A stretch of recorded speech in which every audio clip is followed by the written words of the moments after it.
So, as per a request from a listener, I wanted to do a quick video. Excuse my papers in the background.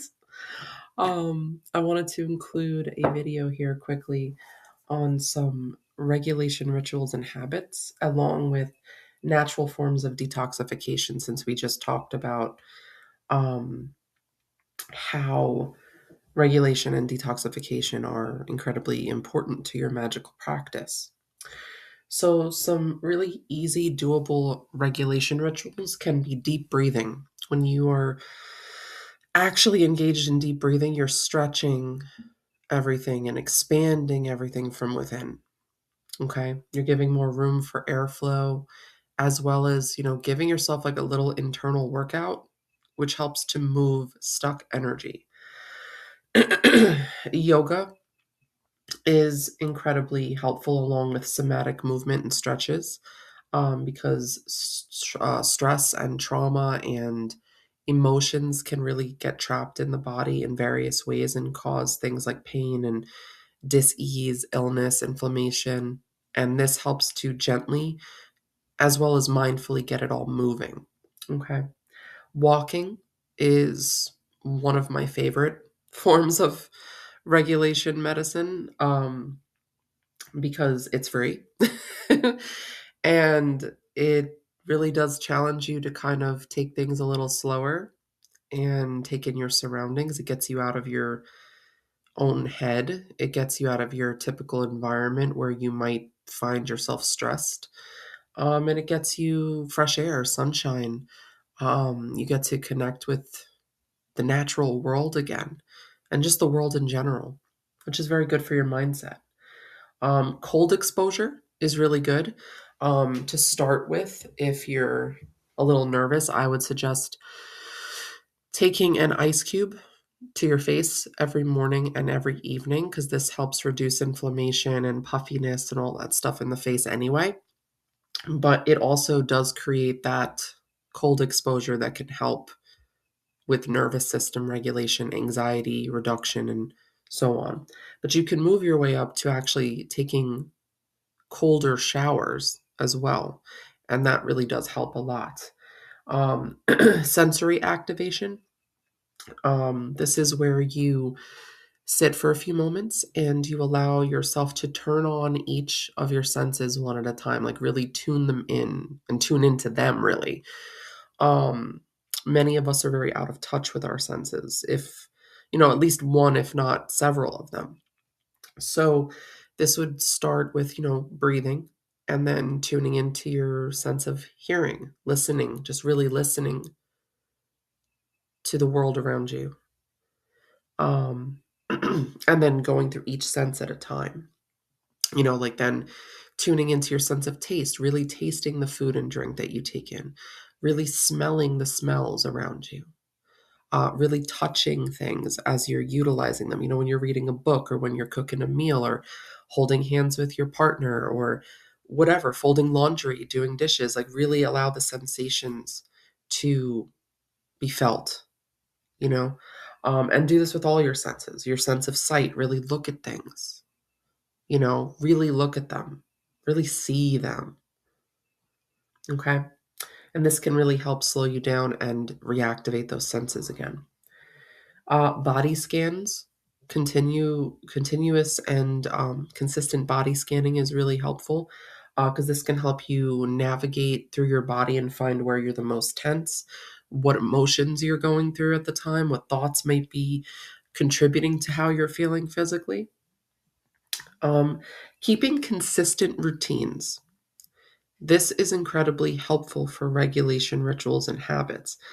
If you're scattered all the time and there's no sense of consistency, this can feel like you're abandoning yourself, like you don't show up for yourself, like everything's all over the place when really you are in charge of your daily ritual. So this doesn't have to be, super strict or anything, but, keep certain rituals and habits regular and consistent. So this way, this has you look to have something, this gives you something to look forward to, but it also helps to regulate your body.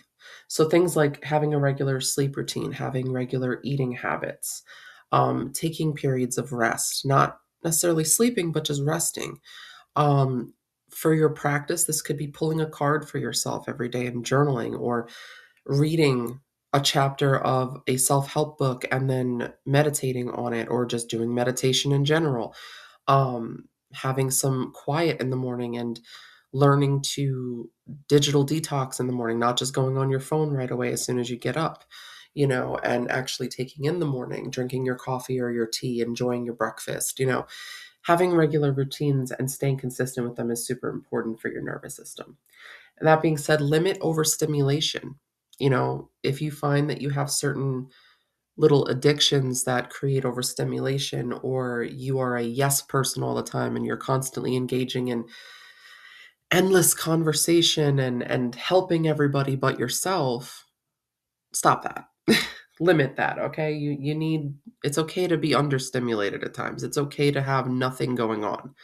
Um Give yourself emotional release. This could be through EFT tapping, which I highly recommend. I will be doing videos on that shortly.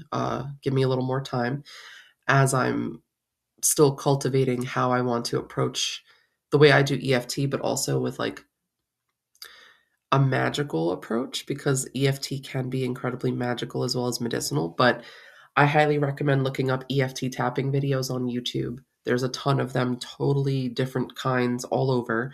But even if you're not really into the tapping, just allowing yourself time to really release very honest emotions is a good way to um, untangle yourself from them. You know, Emotions really do get trapped in the body when we don't give them the freedom of expression they need, want, and deserve. And when we don't listen to the messages they're trying to deliver to us, because I like to look at emotion as energy in motion, and emotions come up to get you to do something, to change something, to move and direct something. And when you constantly stuff them down or ignore them or shame them or whatever, those emotions don't just go away. They become stagnated, they become repressed, they turn into and alchemize themselves into more unhealthy responses, which could be, resentment or anger issues, disease, even. Um, so it's important to let those things out. This could be through journaling, through letting yourself cry, through audio journaling. I have an audio journaling technique video on here that I will definitely link here. Um, so let yourself have that emotional expression so those emotions don't get stuck and become something very imbalanced. Target your fear response in order to soothe it appropriately. There are 4 fear responses, and while we cycle through them, no doubt we cycle through all of them at one point. I feel like everybody has their own particular response that they gravitate towards, depending on what they've gone through and how they've been raised to deal with emotions and just hard times in general. So it's important to understand your fear response. That would be fight, flight, freeze, or fawn. Okay. Fight is like, your response to fear and overall distress is you act out aggressively. You want to fight the issue. You want to actively do something about it. And sometimes that can come out as anger. I'll do more on this, like in a separate video. I feel like that would be helpful. But yeah, like that's, fight response. You fight back. Flight is a avoidant response. It's a let me dodge danger as soon as possible response. Freeze is more of a like it literally is in the name. You freeze, you don't know what to do. You feel like you're stalled, stagnant, procrastinating.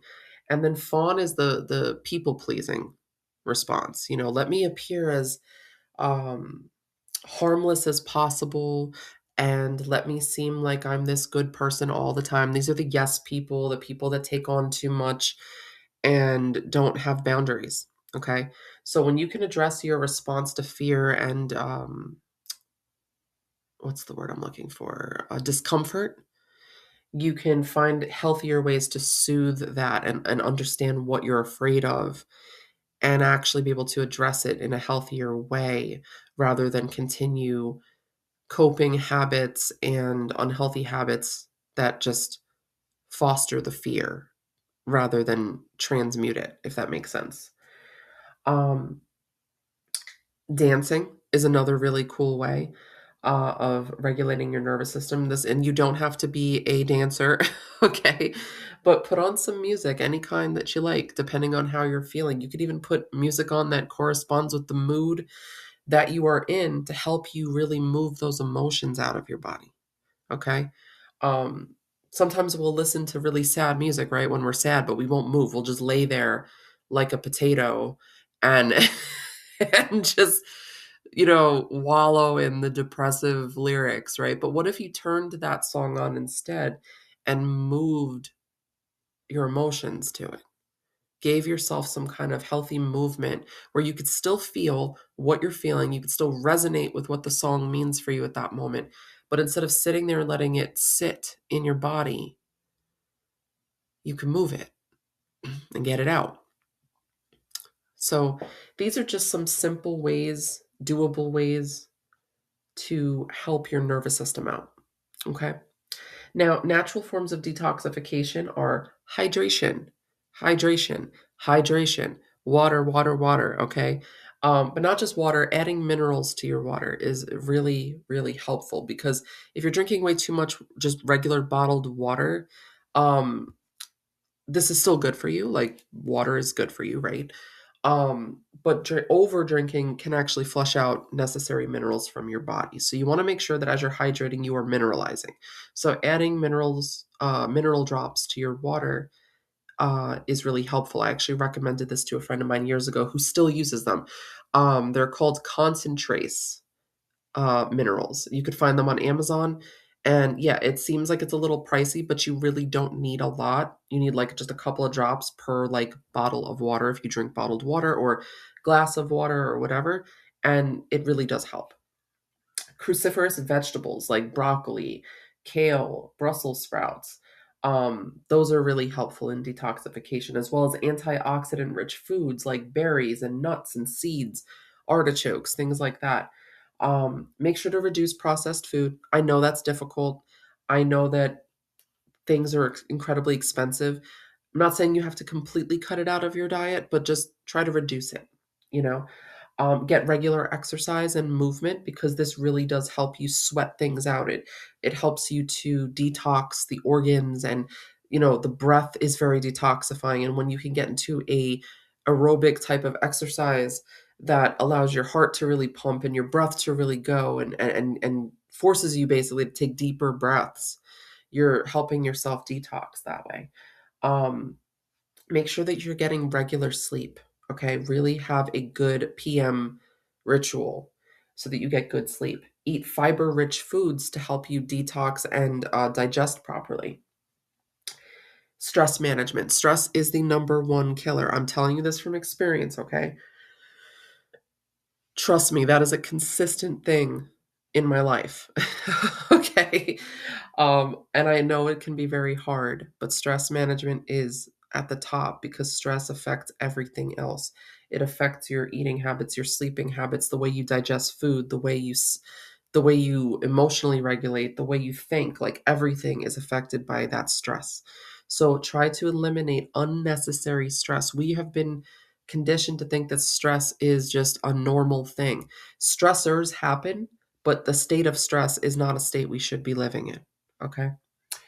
Doing detox stretches like deep twists, inversions, compressions, like child's pose, reclined twists, chair twists, and cat cow are a couple of cool example stretches, yoga stretches that you can do to help really detox those organs, the skin, everything.